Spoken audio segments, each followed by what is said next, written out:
Well, we are only days away from the Switch 2 landing in our hands, and by the time you watch this, I hopefully will already have mine. But before that, we have got some previews that we can start covering before the actual console lands. And basically, there's three types of games that the Switch 2 is going to be swamped with when it launches on June the 5th, and that is native titles, of which there's not going to be a lot. They're the ones that are made first and foremost for the Switch 2, such as Mario Kart and the new Donkey Kong. And then there's the most important ones, which is the backwards compatibility or enhanced titles that will push the games further onto the new Switch. Likely increased resolution and frame rates are the most obvious, which we've already seen in games such as Zelda, Breath of the Wild and Tears of the Kingdom.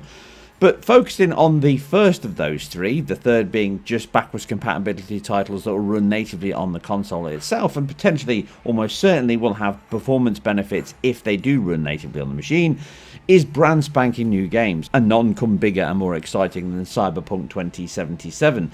This is the title that famously crushed the last generation consoles in the PS4 and the Xbox One, which I covered way back at launch, and they really struggled on those machines. So much so that the enhanced edition in Phantom Liberty never launched on the consoles, not because it couldn't be done, contrary to popular marketing material, but because the fact it was just far too much work and it probably would have ran even worse. Therefore, we're already seeing that the Switch 2 exceeds both the Xbox One and the PlayStation 4. Quelle surprise, as that is what you would expect of a console of this generation, and certainly one powered by Nvidia hardware. Certainly no slouch in getting the most out of silicon on chip. So what are we looking at in Cyberpunk 2077 on the Switch 2, and can we expect full ray trace delight in this first launch title on day one? Well, no. Now, thanks to Projekt Red releasing tons of footage on their website last week, we've got a chance to analyse the actual frame rate, resolution and performance and compare it to its stiffest competition in the Steam Deck and also the Xbox Series S. So let's start with that comparison to the actual visuals itself. Now, the game does use DLSS. It looks like DLSS 3 here, compared to my comparisons on PC and on FSR 3 using the Steam Deck. It is significantly better than what we see on last generation consoles, which all used TAA, and even the current generation consoles used FSR 2, so this is already a step up in visual quality, even if it's not a step up in actual frame rate or resolution.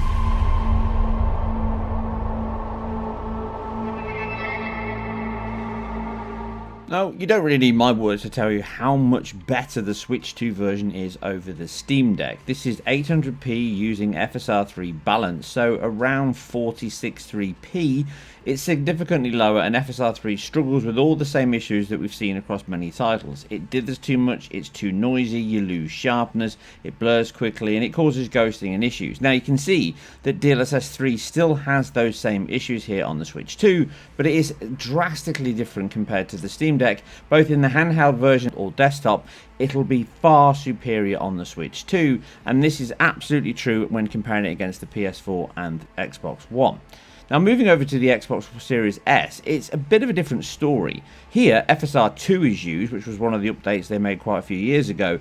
And actually here, because it's running very similar resolutions, albeit at 60 FPS, the image quality is almost identical. DLSS does deliver slightly better detail in terms of issues of dithering, and certainly on bloom around the lights is slightly better. But overall, the image quality here is pretty much nigh on identical, down to the textures, the details, the shadows. Everything looks identical to the Series S version here, albeit at 30 or 40 FPS, which is very impressive considering the power inside the handheld. Again, though, this is dock mode and it won't run this level in handheld mode, as it slashes those CPUs and clock speeds and power usage right down to basically half what it is in dock mode, circa around the same level of power as the Steam Deck in handheld mode, but slightly lower bandwidth. Take a hit.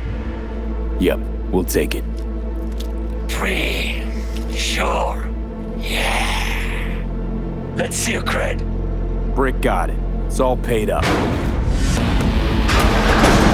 Rick got it.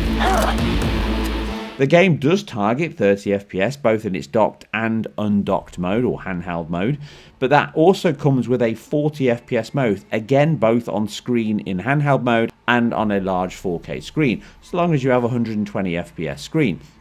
Now, I am seeing lots of confusion online with people talking about VRR. VRR's got nothing to do with 40 FPS mode. Variable refresh rate is only there to stop tearing. I did a whole video on this multiple times. Go and check out my video, links below. But fundamentally, this is what the handheld supports natively. And I did say this on X at the time when it was announced, that I didn't think it would support it outside of the actual handheld itself, because it's most likely not going to be running HDMI 2.1 because that's an additional expense. And the fact that it was made so many years ago, 2022, I think it was taped out, the chip, it means that the standardization and the work they'd have to put in to make sure it conforms to, you know, multiple screens out there, it's just too much work. It might come with a later update, as in there might be a few screens, G-Sync specifically, that it would support, and therefore there might be a few screens out there such as LG and Samsung where it works, but I wouldn't hold your breath for that happening as an output, and that means that it's basically a feature set that will work on the handheld, and that means that they can then run a 40 FPS mode or above and turn off any V-Sync and allow it to run and tear as much as possible.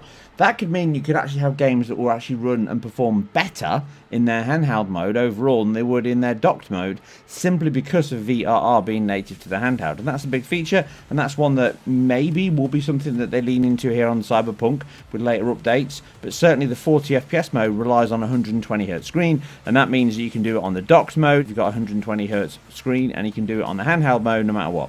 And that means that what they'll probably do there is, most likely they're just going to change the dynamic range, and what I'm seeing here in the quality mode at least, it doesn't seem to go lower than 720p, and it targets 1080p, and that means that the performance there could dither back and forth. Now the settings look somewhere around medium. They're certainly slightly better than what we saw on the Steam Deck, but they're not as high as what they are on the PS5 and Series X. Very close actually to the Xbox Series S in its performance mode. But again, there's only a limited amount of footage here that CD Projekt have released, and I'll be covering it in full detail over on IGN once it launches, so do check that video out in full detail. But what I'm seeing here is what is close to the Xbox Series S in its performance mode, and visually it's better. It still drops frames in its 30 FPS mode, and then many people will say, well, what's the point in 40? Because they might be able to scale that range down a little more, and also potentially tweak some of the settings. So they might be able to save another 10-15% and also knock it down to performance level, so 540p, effectively half of 1080p at its lowest point, and that might be sufficient to allow it to get to that 40 FPS or 25 millisecond target. The handheld mode is obviously going to go lower. It only targets 720p in its handheld mode anyway, so that's the native target on the handheld screen, and therefore it's already got a significant cutback, and that matches up to the performance impact you're going to get by slicing those GPU and bandwidth in half. CPU seems to actually go up based on the leaked SDK spec, so that's something that's a bit of a head scratcher, but likely is because they're downclocking the GPU so much, there's actually more headroom left over to bump the CPU up, because it doesn't fundamentally need all that bandwidth and power. And GPU is going to suck far more power than the CPU is, so that's probably the reason why they're bumping up the CPU speeds there. Ultimately, though, I do expect the 40 FPS mode, both in handheld and dock mode, to dip below that target. But again, we can cover that more when I get to the full review and cover it over in IGN. Here in the 30 FPS mode, what we're seeing is it definitely dips below 30 in the same areas you see on pretty much every machine, which is data streaming. Now, some of the footage here is 60 FPS that they've released, and some of it's 30, so I can only really do frame performance analysis on the 60 FPS, but I have done a couple of ones here to show you what the 30 FPS looks like. Because the 30 FPS videos are running at 33 milliseconds, it means that when you get a drop frame, it jumps to 66 and not 50. So the dips under 30 aren't representative. Ignore the actual stats. It's just showing whether or not it's holding 30 FPS, and where it dips, expect it to be 50 milliseconds, not 66. It's not perfect, but it gives you an idea, and it should only be used with a pinch of salt to say that it looks like it holds 30 FPS pretty well in the firefights, which is to be expected based on the Steam Deck. But certainly travelling around at speed in the world, that's where you're going to see most of the dips. Again, this is probably close to release footage, and I wouldn't be surprised if they start patching it very close at or just after launch. And overall, I'm actually quite impressed with how it's running. The performance levels on the Switch itself are actually pretty good, but also it's a good area for me to discuss just how much better this is going to be over the Steam Deck. Now, this is one of the comparisons that people go on about. Now here, obviously I'm comparing docked mode, so the visual quality will be still better than the Steam Deck, but certainly closer to the same levels of resolution and targets you're seeing here. But I do expect it to run better than what we're seeing here on the Steam Deck. At the very low settings, it still cannot hold 30 FPS. And this is a good example for a future video that I've got coming up, which is comparing just how poor Windows is. Now, everyone says I hate Microsoft. I don't, but they don't make good software generally. Their APIs, their operating systems are not great. And what you're seeing here is a comparison between the Steam Deck running on Windows 11 and the Steam Deck running natively on SteamOS, which is ironically then running the game using Proton, or in this case Vulkan, directly on the Steam Deck itself. And you're gaining somewhere between 30 to 76% better performance on the exact same hardware just because of the impact on Windows. Now, some of this is down to the driver as well and how it allocates memory and lots of complexities that are outside of the scope of this video. But it does show that I doubt the Switch will have ray tracing at launch.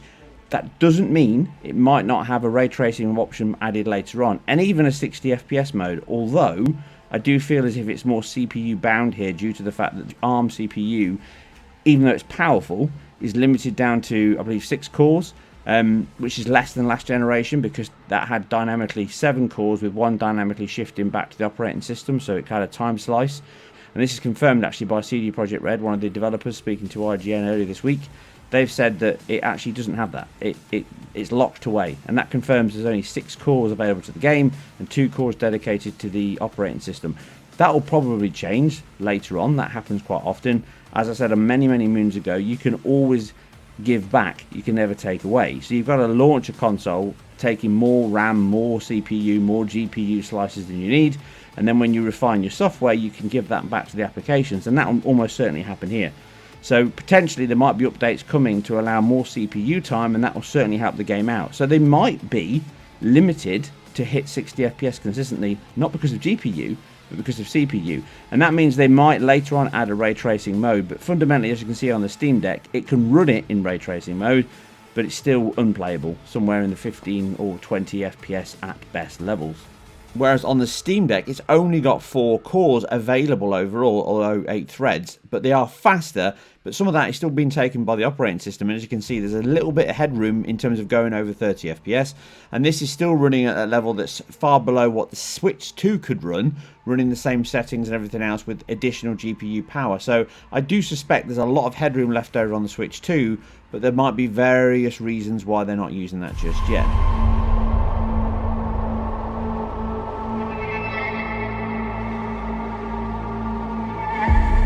So we've had a first look at the Switch 2 in action, and Cyberpunk 2077 is certainly a title that's going to push any piece of hardware, fundamentally because of how heavily managed and manipulated it is within the Red engine, which is unfortunately now dead. And the Switch 2 showing here is very impressive. It's all done in-house by CD Projekt, so they certainly know the engine and code well. It would have been recompiled to run natively on the ARM architecture. And obviously they've worked with NVIDIA for years, and therefore the APIs and the construction of that software kit would be a lot better for them. That doesn't take anything away from what is a very impressive launch title on the Switch in the very single mode that we can look at here currently in the quality. I do suspect that this game will come with no ray tracing at launch. I do suspect it'll have performance issues, and I do suspect it'll have some judders and stutters in streaming and traveling around the world, similar to what we saw in some of the last generation consoles. But I still think it will run very well overall, and I think it will be a very impressive launch title. And so long as it sells well, I do suspect they might patch it later on to bump up those FX. It might hit a 60 FPS mode, and I do suspect it might even have the potential to hit a ray tracing mode, although the chances of that at launch, like I say, are very slim. Anyway, I wanted to get some stuff out very quickly because, again, I am swamped with work, and there's lots of things going on in the background that are coming up over here on this channel and over on IGN. So if you like what I do, remember you can like, share, subscribe, and all that good stuff, and comment down below.